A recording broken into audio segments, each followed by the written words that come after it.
Good evening, everyone, and welcome to our College and Career Corner. As you know, this is our live podcast that happens every single Wednesday, 6 to 7 p.m. Hopefully, you guys have been catching our series, knowing that we just came out of a HBCU fair. But today, we have our very special colleague and expert presenter, Paul Martin from College Money Methods, here to talk about exactly that, which is the budget, right? What happens now that we are in college? What does the budget look like? And how do we make the most out of our college budget and all the different things that we can expect going into now? We're going to get our awards letter coming up, hopefully by May 1st. And now we need to look at our financial aid award letters. So we're going to be talking about all of that. So please be sure to put any questions on the chat.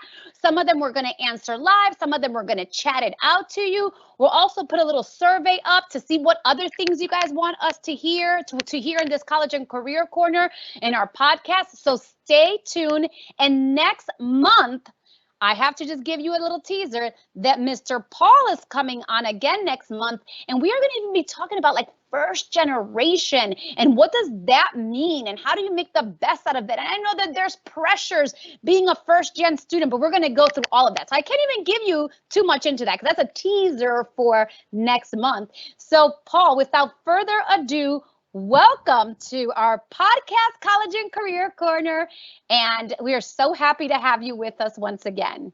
Oh, great. Well, it's always nice to be here, Ms. Carol, and you're going to help me out with this. Absolutely. You were first gen like myself and trying to figure out how to make the money work, which is so important for so many of our Broward students. So I really appreciate the opportunity to have this conversation and go through what it means for you to create a responsible budget for college, and really importantly, how are we going to pay for all those things, right? And we're going to talk about all of the resources and how to prioritize what you have coming in, whether it's scholarships, whether there's parent support, right? Sometimes we have a term time job or a college job. These are all great ways to make your budget work, to make sure you're getting the experiences you want in college, because that's what college is about. So I'm going to go ahead and start to share the little presentation I put together. I hope this walkthrough helps everyone to be able to actually start to see how numbers work, because I put some effort into this and I'm excited to share. So a little background on me. I think some of you might have seen me in on other podcasts, but this is me at County South. So this is me senior year graduation with my two folks. And as Ms. Carol mentioned, I was a first generation college graduate, which means I was the first and only one of my brothers and sisters and my parents to go to college. That's my dad, who came from Puerto Rico as a boy. He didn't even have the opportunity to graduate high school, got his GED, which is great. So it was really important for my parents for me to be able to access my college dream. And I was lucky enough to go to Harvard for my undergraduate. It was because of financial aid and understanding how this system works, because it can be complex, that allowed me to do my best in college. So I want to share as much knowledge as I can today with my community. I work with Dade County Public Schools, but I love working at Broward because I'm a Fort Lauderdale resident. I'm super excited to talk to you tonight about those possibilities. So I want to back up a little bit and remind you that there's a value to your college education because you are your greatest investment. You know, I really want to frame the college experience as not something we just have to pay for and it's a cost, but it's an investment. And there are important ways that it's an investment, right? Of course, we can continue our personal development. I mean, we have grown a lot in high school, throughout our education at Broward, right? But in high school in particular. And so college is that next level opportunity to really develop ourselves personally, what our interests are, you know, not just our career, but, you know, what we like to do in our free time, who we want to associate with. So expanding your networks, another really huge part of this investment. You know, whether you decide to stay local or go away to college, you're going to meet a whole new group of people that is going to really open your mind to other ways of looking at life, other ways of looking at your career, potential careers. And that's what I call increasing your opportunity surface, right? Because the larger of a surface we can create for opportunities, the more opportunities that will come to us. And of course, a really important part of this investment, if not the primary part, is to ensure job opportunities and greater income potential. And there's actually a lot, I'm sure you've heard from some of your BRACE advisors, there's a lot of data for this. And so looking at, for example, and this is a little older, but still relevant, when we look at a college graduate's annual salary versus a high school graduate making $15 an hour, and a high school graduate making today Florida's minimum wage, you can see there's pretty large differences in terms of that earning potentials. And it's shown that over a college graduate's career, they on average earn about $1 million more than somebody who just happens to have a high school degree. So there's that investment, that's that return on spending money in college, right? Is really important to think about what that looks like. So we want to talk a little bit about what is today's cost of attendance, right? What are we talking? Mr. Paul, you are not sharing yet. We just see yourself. My goodness. Teams has been on a little bit of a mission today with us. It says it's sharing, Miss Carol. So let me go ahead and close that and try this one more time. Can you see my screen now? It says I'm presenting. Yep, it sure does. You are on. It says today's cost of attendance. So you are on. Good. Well, you didn't miss too much, but I do want to back up a couple slides because I think it is important to discuss as we had talked about what these earnings potential is. So this is the information I was talking about, right? The big numbers we're talking about. So we can see the differences in what a college graduate earns on average per year versus somebody who's choosing to not go on to college, which could be a choice for some students, but oftentimes they're going to be earning less. And it is shown that, as I mentioned, over a whole career lifetime, college graduates on average earn about $1 million more. So that's pretty significant. And we want to pay attention to that because we know that there are some costs involved in college, right? So we know that there's some initial sacrifice, if you want to call it, that needs to be made to reach this potential.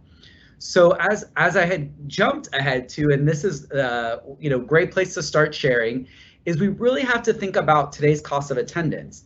And I think a lot of students, even parents and families, focus on differences in tuition, which is an important starting point.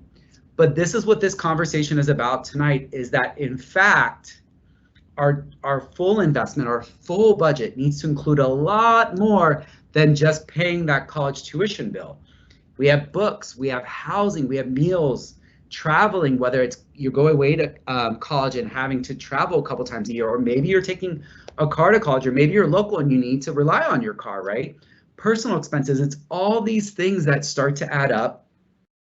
And importantly, it could make up to 85% of your college budget. So let's look at these numbers. I want to go local for everyone to help them understand, or state of Florida.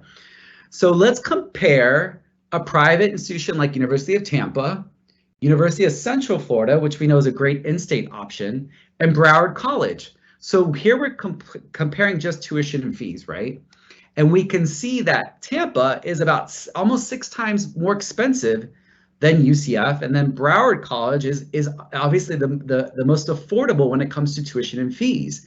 So if we only focus here, we're not really preparing ourselves for what it means to go to college because we have these additional costs. So I'm going to put those costs in there. I don't want people to get freaked out, Ms. Carol, because it's just going to be a lot of numbers coming up. But that's what we're going to go through methodically here. And in fact, you can see when we add these additional numbers, and I pulled this from different college websites, like what are their estimates for housing at University of Tampa versus UCF versus Broward. I estimated kind of living at home, right? But still having to pay maybe your parents $350 a month. But we can see here that, where Tampa is $31,000 in tuition, we have to budget for another $17,706 of non-tuition costs for the academic year. UCF, that's where it becomes eye-opening, because we're saying, okay, $6,000 seems pretty reasonable. And it is, but we have to remember that we have to budget for these other items, our books and supplies, our housing, meals, transportation, personal costs. So now we're adding an additional $17,500. Well, if you take that total budget of about $23,000, those non-tuition costs are actually now 75% of my investment in college, because this is all part of what it means to go to college. And you can see estimated numbers for Broward College there. Now, let's take this step by step, because I really want to take you through a journey of what all of these items look like. I know a lot of you have questions about, well, what does Paul mean by books and supplies, or possibly thoughts about transportation and ideas of how to economize on some of these costs. So let's create a budget. Let's say we got our acceptance letter from UCF, and we're going to create a budget for UCF. So I'm pulling those numbers through for everyone, right? Our tuition, fees, books, supplies, etc. And I want to go through each of these so you kind of understand why it's important to have all of these accounted for. And part of the journey I want to put us through is, let's reimagine our categories, right? I mean, let's face it, I don't know, Ms. Carroll, budgeting's not that fun. Talking about books and supplies and housing and these kind of things is kind of abstract. So I agree. And plus, Mr. Paul, this is something that people don't necessarily tell you about. It's not like, and I love having these workshops and these podcasts, because it opens up our mind. Like, nobody ever told me about budgeting for this. And then we end up in the library, and guess what? The credit card company's like, I'll give you a credit card, and then it all goes down from there. Yeah, it can be a slippery slope, right? And so we need to understand that these are all categories that we have to budget for. But if we reimagine these categories, we talked about this being an investment of you. What about if we rename some of them, right? So tuition and fees is really about your education and your future. Your books and supplies are your tools for success. You're going to need those. That's not something we can avoid paying for, because we want to be successful. Your housing is your home base. It's your space, right? You really want to create a space, because college can be stressful at times, for you to come back and recharge. Your meals are really about staying healthy and well. Your transportation, if you think about it, it's your mobility and it's your ability to explore, the ability to get around and get out. And then personal expenses are about your connection to others and your care, your self-care. So these are important categories, because as we reframe this, we start to say, okay, this isn't just something I have to pay for. This is something that I'm giving back to myself, right? Because I am able to think about these categories in a way that help me understand how I'm investing in myself. And that's really what this period of your life is in college. It's about investing in you so that you are growing, as we said, you're personally developing, but you're creating that next that future you that's going to be able to really shine, whether you decide to go straight into your career, into graduate school, what have you. So let's take a look at each of these categories here. So let's first start with your education and your future, which are really the tuition and fees we're talking about here. So we can imagine ourselves kind of really taking advantage of our education, being active in our classrooms, being in maybe smaller classrooms where we're an active presenter and participant. So what does this actually look like? So if we're using UCF as an example, we know those tuition and fees are about $6,000. But I always want to point out there are important questions to think about. And one of them that I was kind of surprised about is, like, what fees are and aren't included in my term bill? Because we get a term bill which will have our tuition and fees based typically on our program. But does it include all the fees? Because if you're going into the sciences, you might have an extra lab fee to pay. If you're going into business, you might have some additional costs around, your seminars, et cetera. So it's really important to think, or maybe your internship. So it's really important to think about and ask these questions so that you're not caught off guard, and making sure you're budgeting fully and correctly.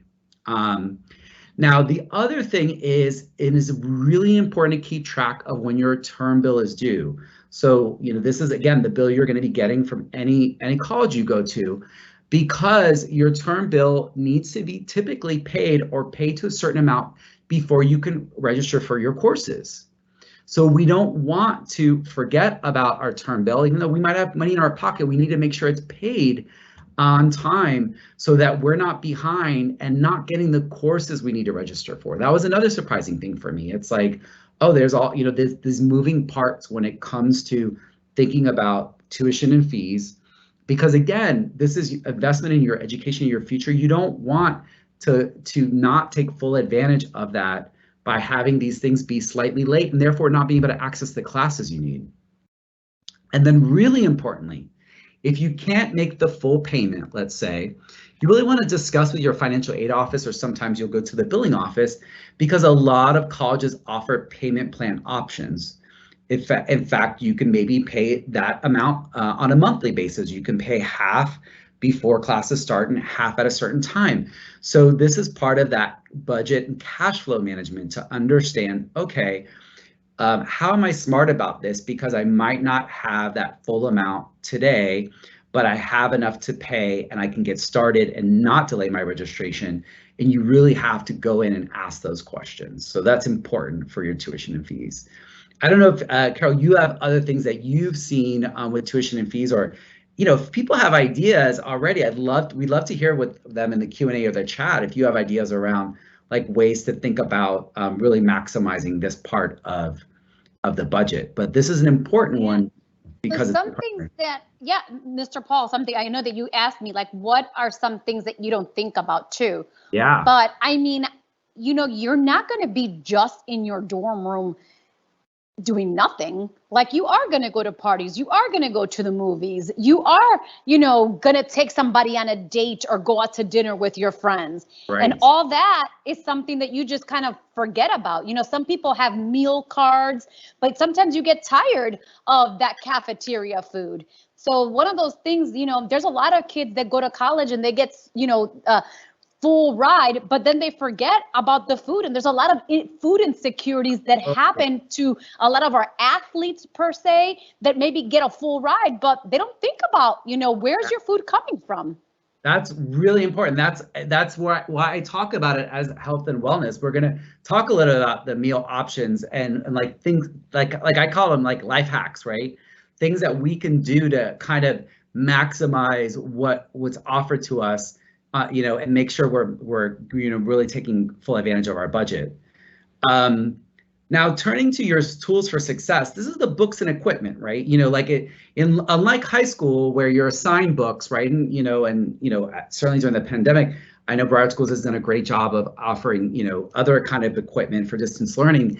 The reality is when you get to college, that's not how it works. Most colleges, certainly most of our colleges like Broward and our state colleges, will require additional books and equipment that is not budgeted for in your tuition and fees. So, one of the big questions we have to ask ourselves is, how much do books and equipment cost for my major, right? Because there are big differences, or there can be significant differences for different programs. I've seen, I was particularly like a political science major, so I didn't have as many textbooks as like other kinds of stuff that I had to read and access. But some of my roommates who were like chemistry majors and science majors, their textbooks cost quite a bit of money, and they had to buy some additional equipment. And of course, we want to remember to budget for sophomore and equipment, right? We need to have a reliable computer because that's just kind of our engine to be productive. There might be software programs that a specific course wants, like a business course. You probably have to have the Microsoft suite with Excel. You can't rely necessarily maybe on the free Google suite. So there are things that we have to think about in terms of our specific course of study and what we need to invest on.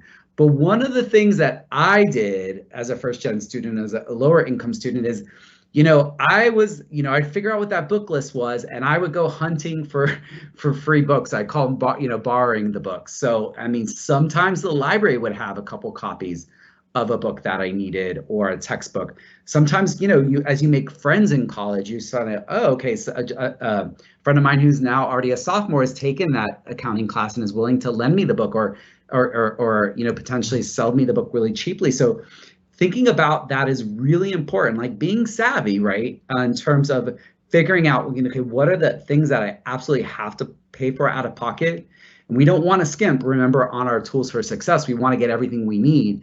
But where can we think about things that we need to pay for versus things that we can maybe borrow?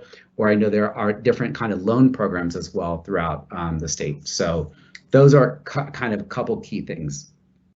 Now, when it comes to figuring out what your home base is and your housing, it's important, and that is usually the second biggest cost outside of tuition. And in fact, if you remember back, you don't have to memorize all this, but UCF's tuition is about $6,000. Housing is actually more than tuition, just affording housing. And this number is based off of living on campus. So we really want to figure out what's our most affordable housing option. And I'm going to tell you, as you've been seeing in the news, and your parents are aware, housing has become increasingly expensive in Florida. Now, more likely than not, on-campus housing is going to be the more affordable option than off-campus apartments.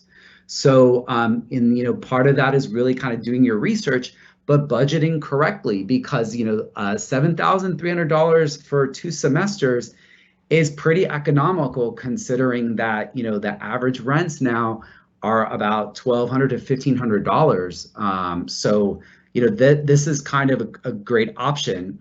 But the one thing we have to think about, I know, Ms. Carroll, you bring this up a lot, is what are our startup costs, right? Just because you get a dorm room, that you need to get your sheets, you need to get all the kind of stuff that kind of makes a house a home and makes it comfortable. So it's important to think about that and think about how you're going to pay for that, how you're going to finance that. But I also think personally, there are other benefits of dorm life, because I think a lot of students at first, when they think about going to college, they really, it's their first time on their own, so they really want to be on their own and get maybe an apartment, even an apartment with friends. But the great thing about dorm life, especially your first couple of years, is it's an instant friends network when you get to college. I mean, you're living amongst a lot of great people that you're going to be classmates with, and to be there, in that network, late night conversations, those kind of things are really invaluable. And honestly, the other thing is, it's really easy logistics. If you're living on campus, it's going to be easier to get around, right? You're going to be able to sleep in that extra, hopefully 15 or 30 minutes you're going to need before class, because you're not having to worry about getting to campus if you happen to be going away for college. So those are some thoughts I have about housing. Ms. Carroll, what was your experience with housing, and how did you feel? Like, what are some other things that come up? So personally, I thank the Lord, I was offered a pre-going to school, semester. So it was for minority students, and it was making sure you got acclimated to college before officially entering. And it really saved my life getting out of high school, because they put me in a dorm with 15 other kids that were going through this college program. So my first semester in college was literally the second week after I graduated college, with kids from around, I'm from Cleveland, so it was kids from around Cleveland, and they put me into the dorm. And they literally handheld us and our experience. So they put us in the right classes, they gave us tutoring, they made sure that we did community service hours, that we got involved. Yeah. And it was really the best thing that I could have ever asked for, because it gave me the foundation of how to navigate college, because I had, again, as a first generation, I had no clue what I was going to be in for. They gave me the resources, anything, like from tutoring, how to write a paper. I mean, you name it. They really just gave us the tools and handheld us. So then that happened for a while, but because they gave us not only the room and board, we were able to get jobs on the campus. So when I went to actually register for the for the fall, they kept me in my job on campus, which oddly enough, I think the universe kind of just sets you where you have to be. I was in a college and career program at the university when I found jobs and careers for other people. And they gave me extra scholarships because they loved the way I worked and everything like that, to keep me in college, in the dorms for another semester instead of going home. So isn't that crazy? I love that story. And that goes to show you, like, we talk about other benefits of dorm life. Like, you might not have been connected to those opportunities unless you lived on campus, certainly those first couple of years, right? And those are some of the things that, you know, I really encourage students going to college to think about is like, you know, not only is that housing more affordable, but you're kind of embedded in a network that's very different than if you're living off campus and just popping in for classes. And of course, you know, extracurriculars and stuff like that. It's a different kind of ecosystem that you're creating and that experience. And that's part of what we're talking about is, you know, that investment in you and the experiences that you're deciding to create. So I'm so glad you shared that. I want to also talk about these other final categories. So reframing, you know, your meals, or, you know, the food is your health and wellness, right? So what does that look like? And I know we talked a little bit about this earlier, or Ms. Carol did, but you know, some of the big question is, should I get a meal plan or pay for every meal? And oftentimes, if you're offered a meal plan, if you're on campus, they can save you money in the long run, right? I mean, there has to be, it has to be accounted for in terms of the number of meals that are included, et cetera. But in fact, you know, oftentimes they can be a great option. They save students a lot of time and meal prep, or they just provide healthier options other than kind of piecemealing together, you know, fast food on a daily basis. But, you know, my recommendation is whether you do a meal plan or not, to really set your food budget monthly, because I think that this is one of the areas that can balloon, and before you know it, you're thinking, oh, I'm going to spend about $100 a week on food, or $150 a week on food, and by the time you start adding up all the times you're kind of eating out or getting something extra, you end up potentially spending $250 on food, which is quite a big difference, right? So it's really important to think about, like, okay, you know, I mean, not that you want to starve yourself or eat less, but, you know, what does that monthly budget look like, and be realistic about it. And that's what this budgeting process is about. It's not necessarily about, you know, budgeting less, but it's about being realistic upfront with what your total investment is going to be. So some of the hacks that I did is I would regularly create my own takeout order with, you know, in my dining hall meals. So, you know, clearly, you know, a lot of dining halls and colleges, you know, kind of have free reign. You can make that extra sandwich and take it with you, or take it, you know, multiple pieces of fruit or cereal or what have you. So that's why sometimes a meal plan could be advantageous, because once you swipe your card and you get through to where all the food is, you can definitely double up. And then, of course, you're going to see a lot on campus, whether you're a commuter or living on campus, you're going to see a lot of these free lunch events, I call them, and they're great to take advantage of.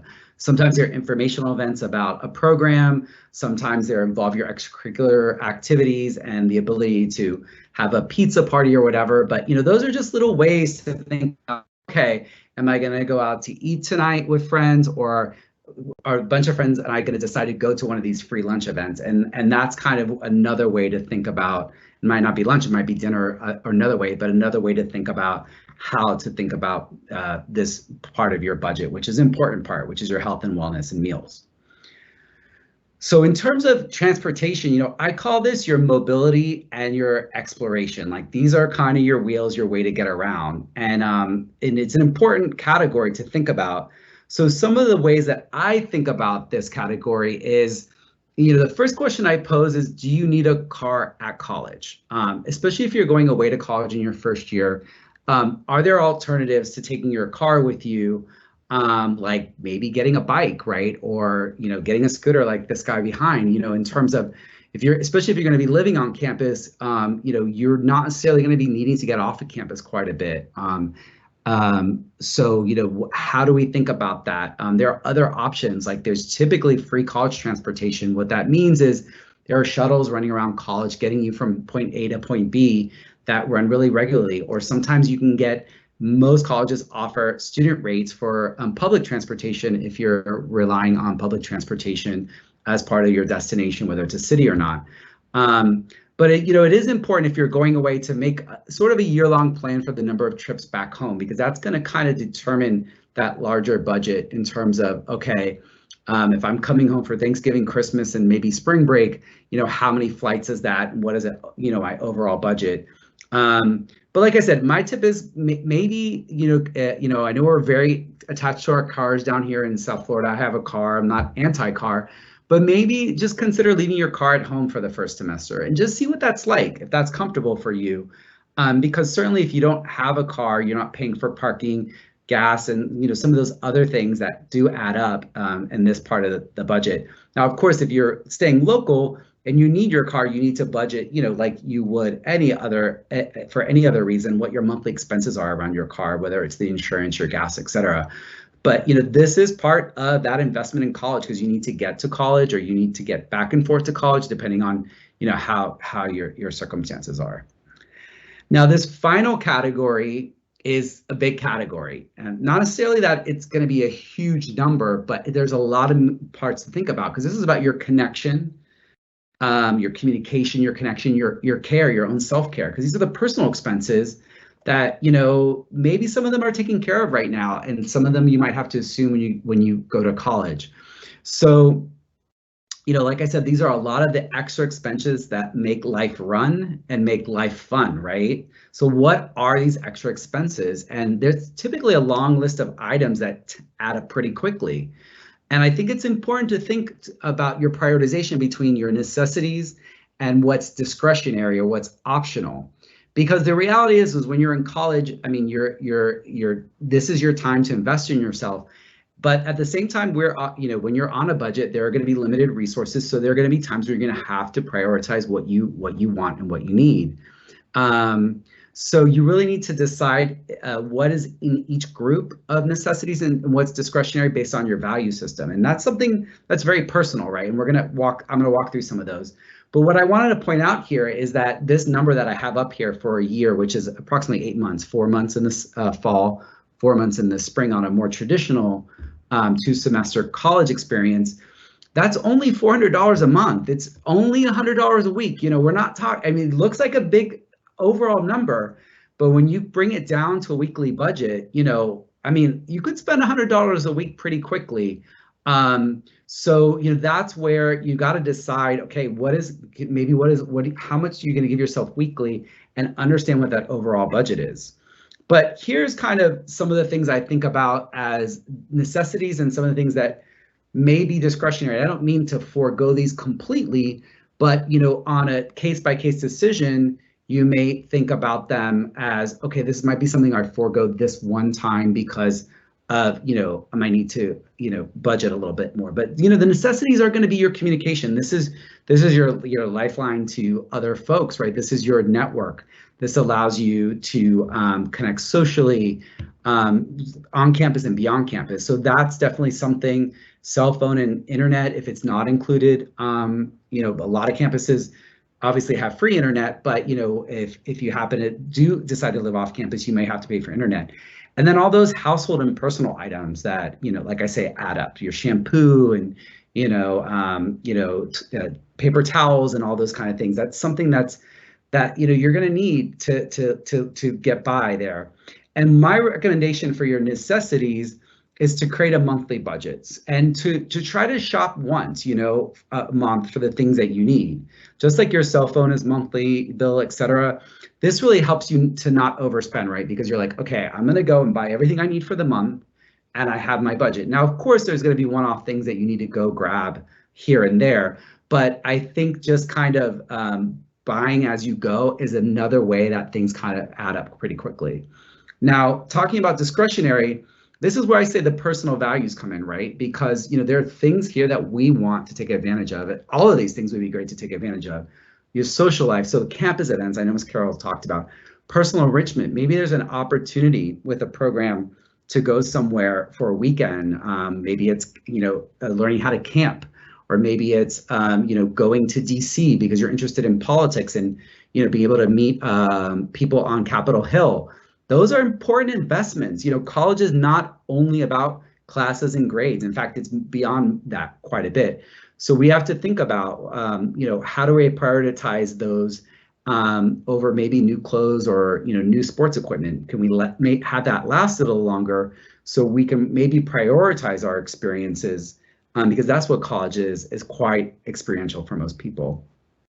I know, Ms. Carroll, you might have a few thoughts here if you want to share, but this is a tough one, because this is, some of those other things we talked about earlier, those are kind of what I say are fixed costs, right? Like you gotta have housing, you gotta have food, et cetera. But when you get to your personal expenses is really when you have to integrate your value system and potentially make trade-offs in terms of what you're deciding to spend money on versus not spend money on, especially if you want to control how much debt you go into.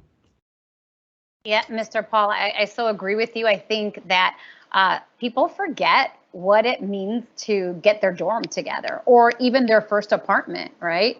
Mm-hmm. I've even heard of stories that, people try to go into their first apartment and they don't even have a refrigerator. So there's so many different nuances when it comes to that, and what do you want to have? What will you be comfortable in? Some people are very minimalist while others want like a whole decorated, right, Target plush carpets and all of that stuff, right? And we don't think about that. And there's honestly even scholarships that are, I have one scholarship that I'm thinking in particular called Destination Dorm. And it helps, get students acclimated into that college environment, right? Sheets. You may have a full bed at home and you're going to have a twin when you get into that dorm. So, sheets, toilet paper, paper towels, toothpaste, even like a little microwave. There's so many little things that, we take advantage of when you live in a home and you're like, I'm just going to microwave my pizza pocket. But there's so much other stuff to think about. And, toilet paper is something you need monthly. You don't need it just one time. So you definitely have to budget for all those little things. Yeah, it's really important to do that. And I think that it's, what I think is a really good exercise is, and, again, this is kind of playing ahead, but, keep track of what you spend for a month, toward that last couple months of your senior year, or even maybe all of your senior year, and then figure out, okay, like this is what I'm currently spending on. What are all the things that my parents are providing, right, that I might have to now add to my budget, and start to kind of understand that, really kind of think thoughtfully about, what that looks like. But, we've talked about these expenses and they are, they can add up. And like I said here, if we're looking at UCF's proposed budget, we're talking about $23,500. So now I want to turn, of course, having a budget is all about balancing that budget, right? Like we have to have money to pay for this budget. So what are the resources as students going into college that we can consider in order to make this work, right? In order to afford and not put $23,000 on a student loan, but to do this much more thoughtfully. And, a lot of these I know because, we know that Brace does such a good job of educating, but we're going to review some of these important categories. So what are our resources? So clearly our first go is grants and scholarships. Of course, hopefully, if some of us will have parent or guardian support during college, we have an opportunity to earn money term time in college. We have the opportunity to go to get a summer job and to use gifts, right, that we're getting. That's generally considered the amount you're saving for college. And then the last resort we want to do is go and turn to student loans. So again, when we think about how these resources relate to you, we think about that first category is free money. It's your free money.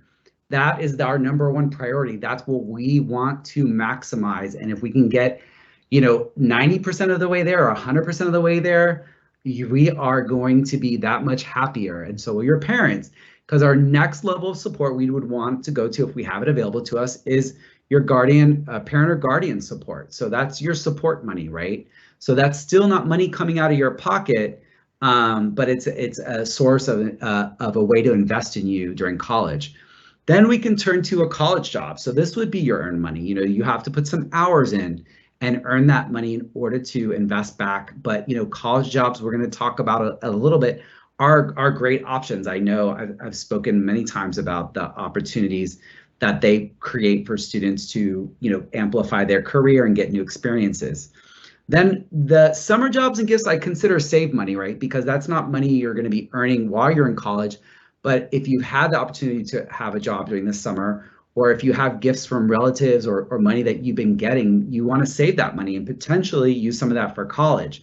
So now we're down to our final option for resources. So when we have no more money coming in, whether it's from our free money, our support money, earn money, or save money, then it would be an opportunity potentially to look at student loans. So that would be borrowed money and clearly money that would have to be paid back. And we're going to touch a little bit on that tonight, but you know, we've had a college and career quarter that I put on around student loans and responsible borrowing, because there is a reason why we may want to borrow money, but there's a way to do it responsibly. So that's important. So, you know, I just circled these top categories because that's where we want to go first, and in that order potentially, in order for us to maximize our resources and pay for college. So let's go through that first category just to review. There's been a lot of college and career podcasts on this topic, but scholarships and grants. Now, as you guys know, because I know we have a lot of bright students here, this requires you to be proactive and future oriented, right? You have to create your opportunities, a list of opportunities, sometimes a year in advance. We know that, for example, if we're looking for financial aid for this fall, we should have submitted the FAFSA last fall, ideally, right? That's an entire year in advance. We have to think about how we are going to access this free money. So free money doesn't necessarily mean there's no effort, but it does mean that, you know, we're not actually working hourly. And I apologize, I have a scholarships typo in my grants and scholarships up there. But we want to stay organized, you know, keep track of deadlines. And I really encourage every student going to college to meet with their financial aid office at least once a semester. Just do a touch base, because these folks are there to help students afford college, and the relationships you build there will help you when you may have additional need. But it also, they're there to help you plan. They're there to help you budget. They're there to help you understand, okay, this is what your term bill is, or this is what that budget is. What other scholarships can you look at, or what other resources could there be from the university? Don't assume that, you know, you apply for financial aid and you get an award letter, that's the end all be all from that college. There's always an opportunity to talk to financial aid. And I tell this to students, your financial aid process, your grants and scholarships aren't a senior year and, you know, and then you're done for your 4 years of college. You should always be searching. I'm surprised increasingly how many great scholarship opportunities there are once you're enrolled. I've been working individually with families and seeing, wow, like there are scholarships just for sophomores, just for juniors in college, just for seniors that first year's freshmen can't even apply to. So be aware of that there are always scholarship opportunities there. And we know that there are 4 major sources and great sources for scholarships. We have our federal sources, whether it's need-based grants like Pell Grant, or Teach is sort of a merit scholarship. That's if you're going on to the teaching profession, so it doesn't require need, but that requires FAFSA, right? We know the state of Florida, they do actually have need-based grants. You have to go to the website. I know Brace Advisors have this website to find out, you know, what colleges have opportunities to get need-based grants from the state. But we know our big money in the state of Florida, if you're deciding to stay in the state of Florida, is your Florida Bright Futures. So if you're here on this podcast and you're earlier in high school, planning what those requirements are is an important aspect of that. And Ms. Carroll, I recently learned from one of the amazing Brace cadets about is it the ACE program that allows you to go on an alternate track to Florida Bright Futures? Correct, yes. Love that. Do you want to just quickly talk about that? Well, yeah, so the ACE program, depending, and it is not available in every school, but if they finish, they graduate with an ACE diploma, and then it qualifies them for Bright Futures. So ACE and IB diploma. without having to do the testing requirement. Correct. But of course, Okay. they would have to pass all of their, courses in that program, which are essentially like honor level. Correct. Yeah, that's great. So, there's state options. Colleges themselves will have their own need-based money and a lot of merit scholarships. And those can come from your admissions, or sometimes they're from the department. Again, another thing I see a lot is if you're at the business school or if you're an accounting major, sometimes the accounting department has specific merit scholarships. So pay attention to that. And then, of course, so many outside scholarships. And we have a great local resource scholarship plug that I know has amazing database and leadership with regard to helping students find those outside scholarships. College Board has bright futures. So there are a lot of options. So how did Paul get to this number? Well, I applied on FAFSA and I got a Pell Grant, a partial Pell Grant, because Pell Grant can, go up to $6,495. But in this case, I got something. I got $1,500. Then I did earn my Florida Bright Futures for about $6,000. And then I did a little bit of work and I plugged away at applying for private scholarships, and I got 3 private scholarships. So here I got $3,000, and that goes to show how it's not one source, but it's often multiple sources of scholarships that really add up and help a student bring down the money that either their parents or they have to invest in college. So if we go back now, we're building our budget right now. We're building on the other side of our budget. So now we have about $10,500 in the bank because we have grants and scholarships. So we still need quite a bit of money. We need more money than we have, which is about $13,000, right, to $12,948. So our next option is, if we have this option, is go to our parent and guardian for support.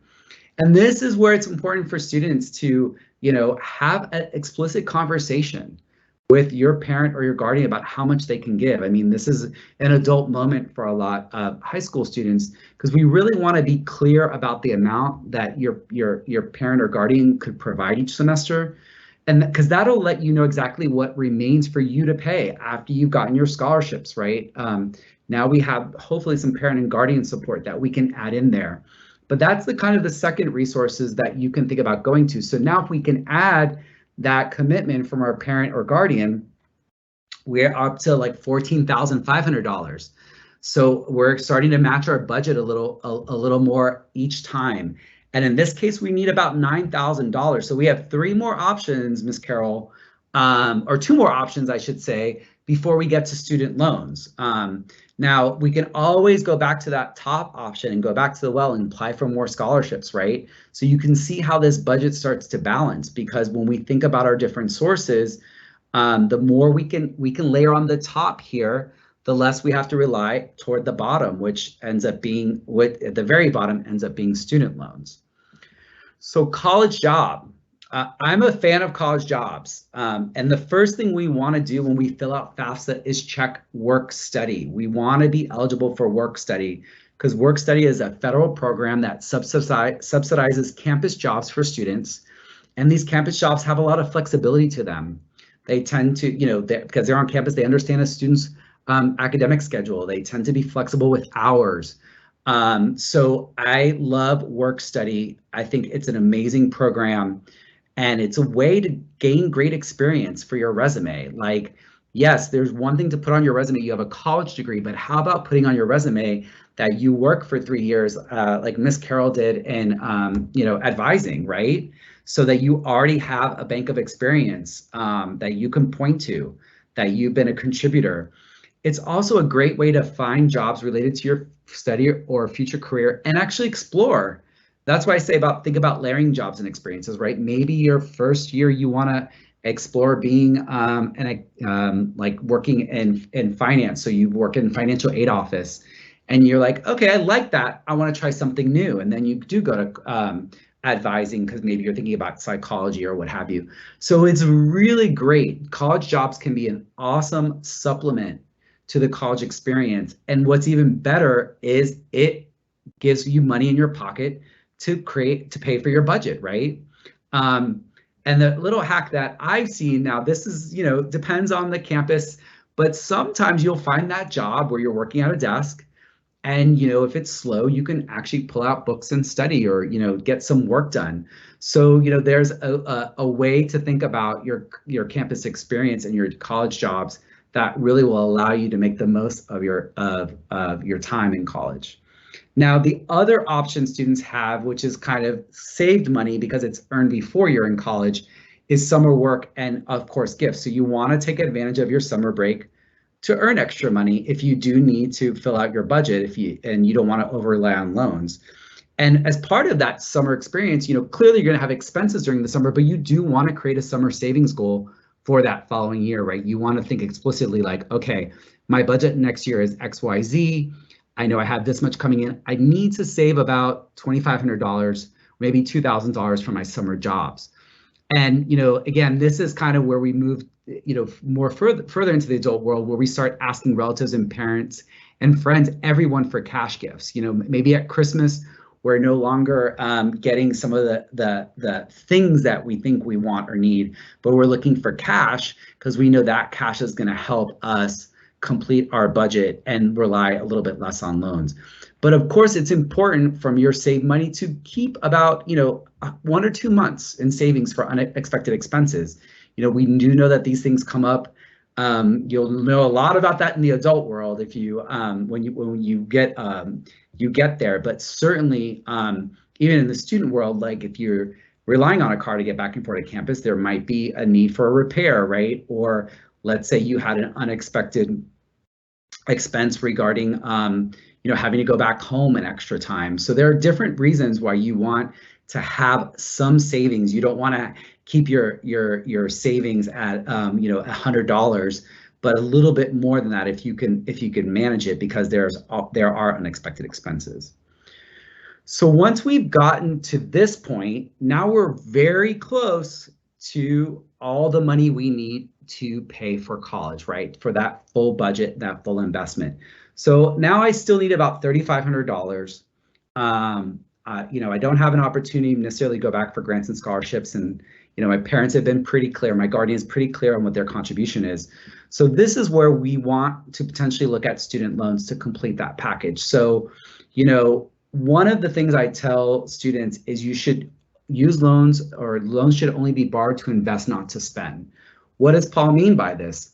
Well, yes, it might be great to go to Cancun on spring break your first year in college, but if it means going to the student loan well to be able to afford that trip, maybe you wait till sophomore year to do that, right? So we really want to think about the student loans as a source of investing in ourselves, not just spending on more things, or certainly, again, we have necessities, but with that. Now, there's a rule of thumb, and I cover a lot of this in our loans workshop or our loans CCR podcast. But there's an 8% rule, but the easier way to think about it is you don't want to borrow more from your education than the amount of your first year salary. That would be the absolute most. So if you're going to be a teacher, maybe starting off in the high 30s, that's the most you want to borrow for 4 years. If you're going on to, maybe work in accounting and earning slightly more than that in the 40s, maybe you can consider borrowing a little bit more. But the rule of thumb is to be responsible in your borrowing and not borrow more than that. And then, a kind of a hack is if you do get an unsubsidized loan, I cover this again in loans, but that's a loan where for the federal government, they don't necessarily pay your interest, some interest will accrue. You can actually pay that monthly interest, which is typically about $10 to $15 per month, so that it doesn't get added to your balance. Now, the final thing about loans that I wanted to mention is that, loans aren't a forever reservoir.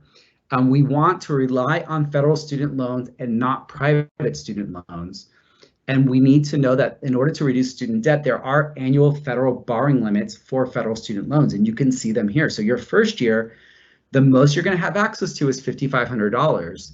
The second year, it goes up a little bit, third and fourth, right? And I apologize, that's a typo. The fourth year, your max is also $7,500. It's not $8,500. I apologize about that typo. But so you can see here that when we're balancing our budget, we have to account for the fact that We're going to have sort of a maximum loans that we're really have available to us as far as fair and secure loans. So we need to make sure we're maximizing all those other categories, right? But here we've gotten to a balanced budget. So we have the money we need for the budget that we set, which is really important. So, you know, I just think leave you with a couple final thoughts. I know this went a little longer than I thought, so we might not have a lot of time for questions. But we want to remember that you are investing in your experience, and this is all about you. So when you think about creating your budget, of course, we've talked about some of these necessary items, but you always want to start with your values. Like, what are your values? And in that process, like, what do you want to get from your college experience, right? You know, what is it? Because this is your time. So, you know, I always encourage students to consider prioritizing experiences over things. When we get especially to that personal list, like, can I forego a new pair of shoes in order to maybe go, you know, do that excursion with my class to DC or what have you. So think about that. And of course, as mentioned, you know, reach out for support and be your own advocate. There are going to be times when sometimes your budget doesn't seem like it's going to balance. You can return to the financial aid office to figure out what options you have. There are oftentimes campus resources to help students. As Ms. Carroll mentioned, if you feel like you're becoming food insecure, you know, the colleges are much more aware and able to help students when they do come into financial situations where they're facing a little bit of financial hardship. But you need to be able to know what those resources are and advocate for yourself. So that's really, really important. But I hope that in the end, you do see that this is all about you, and this is such an important investment. I'm really excited for everyone who is able to achieve their college dream and afford it. So I think we're kind of at the end of our podcast, Ms. Carroll. Yes, I mean, right at 7 o'clock. And yeah. Of course, so somebody did ask, do we get a copy of this? Every college and career corner that we have is 100% recorded. And of course, you can go to www.browardschools.com/brace to get a copy of it. It'll direct you not only to our Canvas page, but also our YouTube channel, because all of this stuff, you guys got to subscribe to the College and Career Corner YouTube channel, where all of this information and more is available to you. So with that said, we are right at 7 o'clock, even though we started at 6:03. So we apologize about that. But listen, guys, this is your future. Make the best out of it. Make the right decisions. Even if you have to go back and look at some of our podcasts from before to really help you evaluate. Paul, you are just a wealth of information. I wish that we just had you just on every single one of these podcasts, and we just appreciate everything that you talk about and all of your knowledge, expertise, experiences. This podcast couldn't be as successful as it is because of you. So thank you, thank you, thank you. Ms. Carroll, thank you all the students and parents. And I'm just so rooting for everyone, because I know that the financial component is a big part of your college success, and I know you can get it right. So I'm really excited for everyone.